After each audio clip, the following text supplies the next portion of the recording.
화를 줄이려고 애쓸수록 이상하게 마음이 더 거칠어질 때가 있습니다. 그리고 우리는 화를 참는 것이라 배우고 화를 내지 말아야 하는 것으로 배웠습니다. 그런데요, 화는 줄어들지 않았습니다. 나이가 들면 화가 줄어들 거라고 생각했습니다. 젊었을 때처럼 감정에 휘둘리지 않을 거라고, 이제는 조금 더 여유로워질 거라고 믿었습니다. 그럴 때마다 마음속에서 이런 말이 올라옵니다. 이 나이에 아직도 이러면 안 되는데, 이 정도는 넘겼어야 하지 않나. 마치 내가 아직 덜 자란 사람처럼, 아직 도달하지 못한 어떤 경지가 있는 것처럼 느껴집니다. 그런데 혹시 바로 그 마음다짐이 우리를 가장 오래 괴롭힌 건 아닐까요? 오늘은 금강경을 통해 조금 다른 질문을 해보려 합니다. 금강경은 왜 화를 없애라고 말하지 않았을까요? 금강경을 처음 펼쳤을 때 많은 분들이 잠깐 멈칫하셨을지도 모릅니다. 불교 경전이라 하면 화를 다스리는 법, 마음을 고요하게 하는 법, 그런 문장이 나올 것 같기 때문입니다. 그런데 금강경은 기대하던 방식으로 움직이지 않습니다. 오히려 계속해서 낯선 질문을 던집니다. 수보리야, 보살이라는 상이 있다고 생각하느냐? 중생을 제도했다고 생각하는 순간, 그것은 보살이 아니다. 지금 우리는 화가 궁금한데, 왜 보살이니 아라한이니 하는 말부터 나오는 걸까요? 천천히 읽다 보면 어느 순간 하나의 패턴이 보입니다. 금강경이 반복해서 부수는 것. 그것은 감정 그 자체가 아니라 더 나아진 나라는 생각, 수행한 나라는 자아상, 이제는 괜찮은 사람이 된 나라는 상시양입니다. 왜 금강경은 이 상을 그토록 경계했을까요? 우리는 평생 더 나은 사람이 되려고 노력해왔습니다.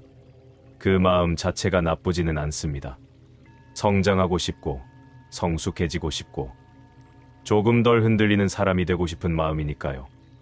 그래서 나이가 들면 자연스럽게 이런 생각을 하게 됩니다. 이제는 화 정도는 넘어설 수 있어야지. 이쯤 되면 웬만한 일에는 흔들리지 말아야지. 그런데 금강경은 바로 그 지점을 살짝 건드립니다. 화를 없앴나? 이제는 화내지 않는 사람이 됐나? 그런 자아상이 혹시 가장 단단한 집착은 아닐까요? 생각해보면 우리는 화가 나는 순간보다 더 괴로운 순간이 있습니다. 화가 난 뒤에 스스로에게 이렇게 말할 때입니다. 나는 왜 아직도 이러지? 이 나이에 왜 이런 일에 화를 내지? 그때 괴로움은 화보다 더 깊은 곳에서 올라옵니다. 왜냐하면 그것은 단순히 화가 났다가 아니라 화내는 나를 받아들이지 못하는 마음이기 때문입니다.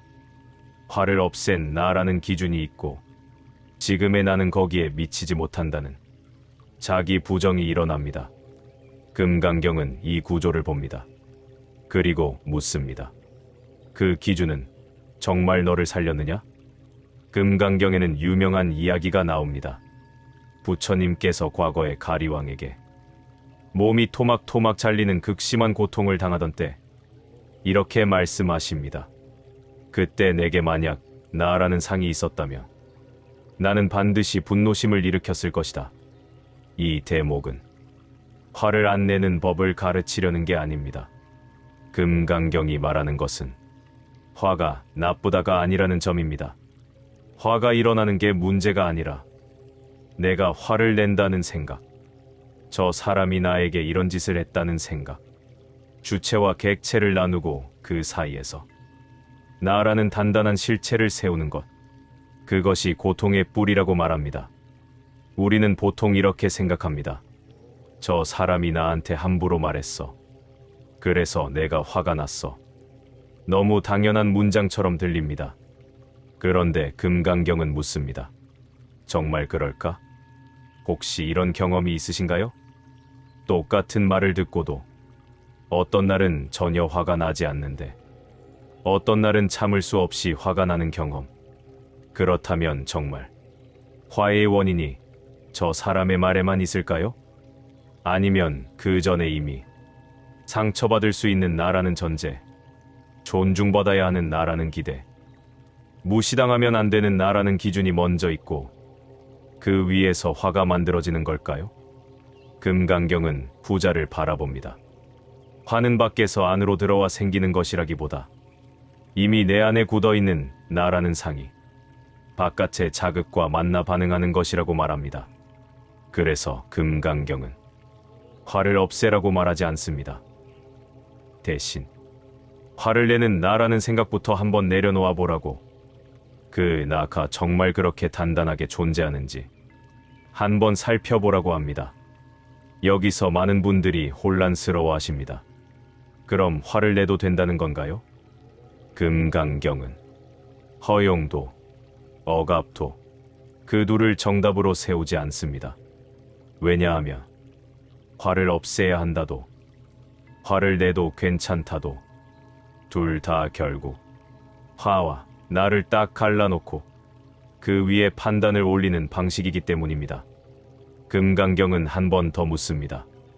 화가 나는 순간 정말로 화를 바라보는 나가 따로 있나요? 이 질문은 답을 주려는 게 아닙니다. 다만 우리가 너무 익숙하게 굳혀온 구조를 잠시 멈춰 서서 보게 합니다. 우리는 평생 이런 말을 들어왔습니다. 화를 참아야 한다. 감정을 조절해야 한다. 그 말 자체가 틀렸다고 말하고 싶은 건 아닙니다. 다만 그 말 속에는 종종 이런 전제가 숨어 있습니다. 화는 나쁜 것이고 나는 나쁜 마음을 없애야 한다. 그래서 우리는 평생 화를 없애려고 노력합니다. 그런데 참으면 참을수록, 없애려 하면 할수록 오히려 화가 더 단단해진 것처럼 느껴지는 때가 있습니다. 왜 그럴까요?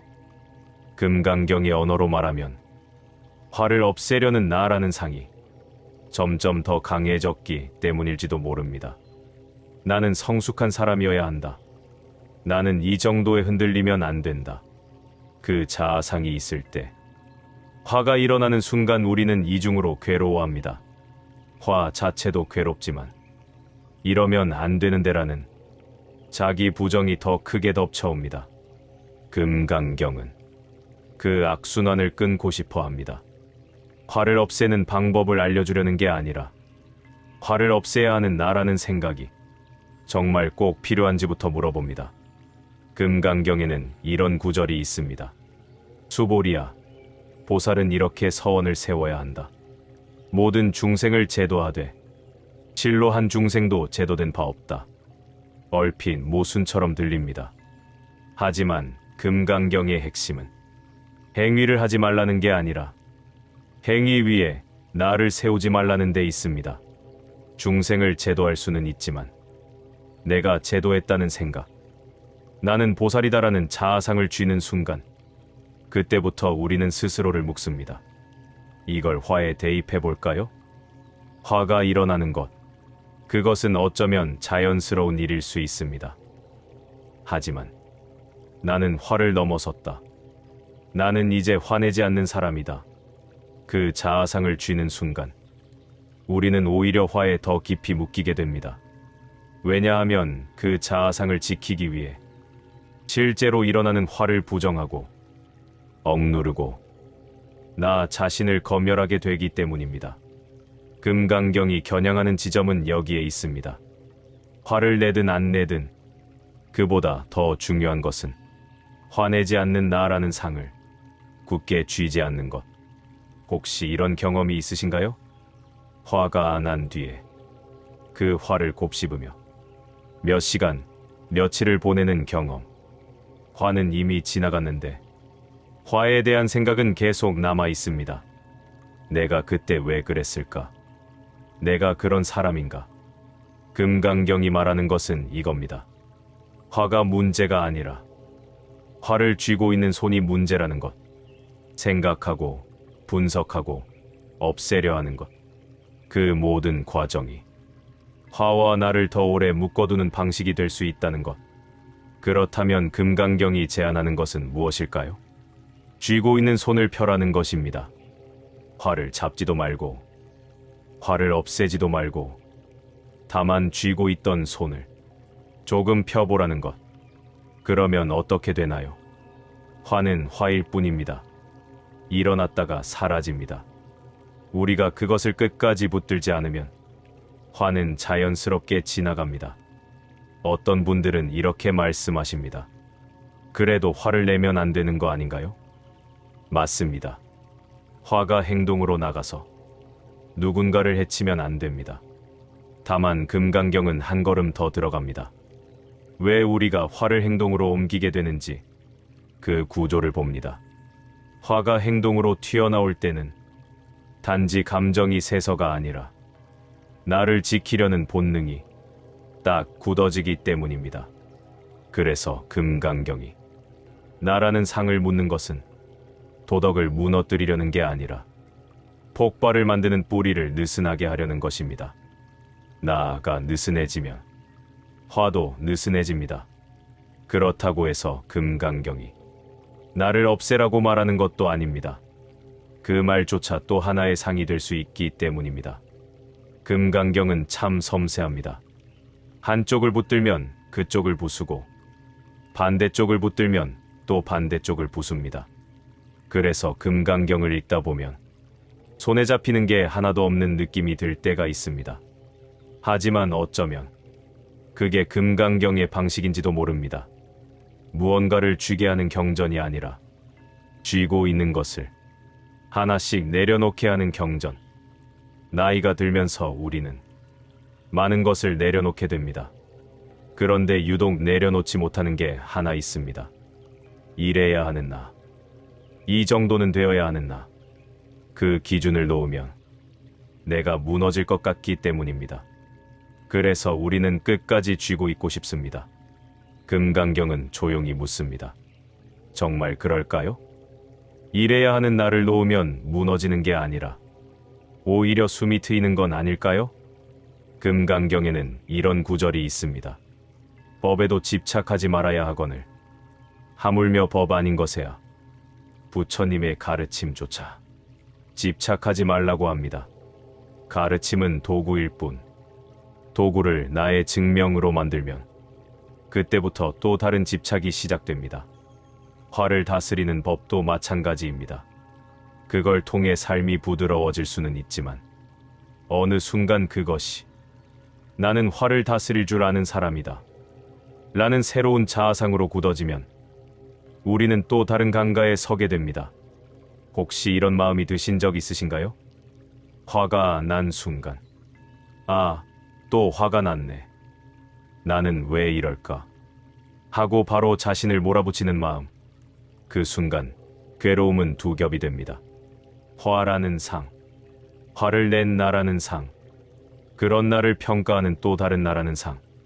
금강경은 이 모든 상을 내려놓으라고 합니다. 그렇다고 아무 생각 없이 살라는 말이 아닙니다. 다만 매 순간 일어나는 것을 있는 그대로 보라는 것입니다.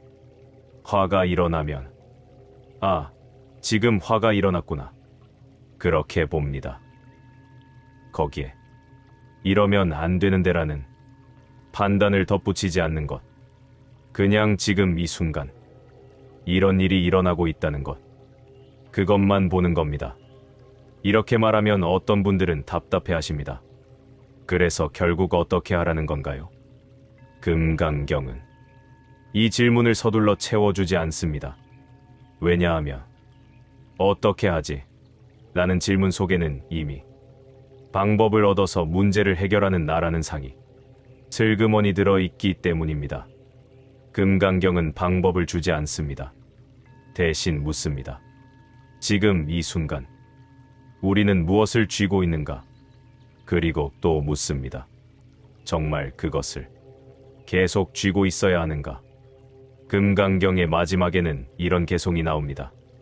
모든 지어진 법은 꿈과 같고 환상과 같고 거품과 같으니 마땅히 이와 같이 보아야 한다. 화도 마찬가지입니다. 화는 꿈처럼 일어났다가 사라집니다.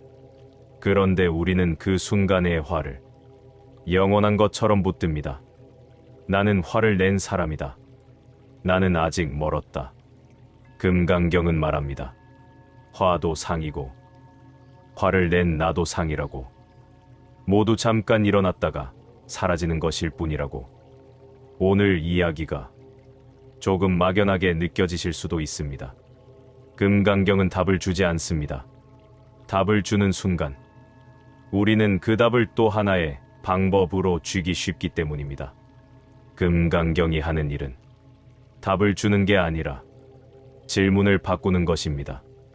화를 어떻게 없애지에서 왜 나는 화를 없애야 한다고 믿지로 이 질문의 전환이 금강경의 방식입니다. 목요일 저녁입니다. 하루를 마치고 이 영상을 듣고 계실지도 모릅니다. 오늘도 어쩌면 누군가에게 화가 나셨을 수도 있고 그 화를 혼자 사귀며 조용히 저녁을 맞이하셨을 수도 있습니다. 그리고 그 뒤에 나는 왜 아직도 이러지? 그 마음이 따라왔을지도 모릅니다. 금강경은 그 마음을 나무라지 않습니다. 대신 조용히 묻습니다. 아직도 이러면 안 되는 나라는 생각. 그것을 조금 내려놓으면 어떻게 될까요? 화가 사라질까요? 아니요. 화는 화대로 일어나고 사라질 겁니다. 다만 화와 함께 올라오던 자기 검열, 자기 판단, 자기 부정, 그것들이 조금 느슨해질 수 있습니다. 그리고 그것만으로도 충분히 숨 쉴 공간이 생깁니다. 금강경은 우리를 가르치려 하지 않습니다. 다만 지금 이 순간 우리가 무엇을 쥐고 있는지 보게 할 뿐입니다. 그리고 그 손이 조금 느슨해질 때까지 서두르지 않고 기다려줍니다. 오늘 밤 잠들기 전에 한번 물어보시면 어떨까요? 화내지 않아야 하는 나라는 생각. 나는 언제부터 이것을 쥐고 있었을까? 그리고 이것을 놓으면 정말 무너질까? 아니면 오히려 조금 더 편해질까? 금강경은 답을 주지 않습니다. 다만 이렇게 말할 뿐입니다. 응무소주 이생기심, 마땅히 머무는 바 없이 그 마음을 낼지니라. 줄 것도 없고 버릴 것도 없이 다만 지금 이 순간 있는 그대로. 오늘은 여기까지입니다. 편안한 밤 되시길 바랍니다.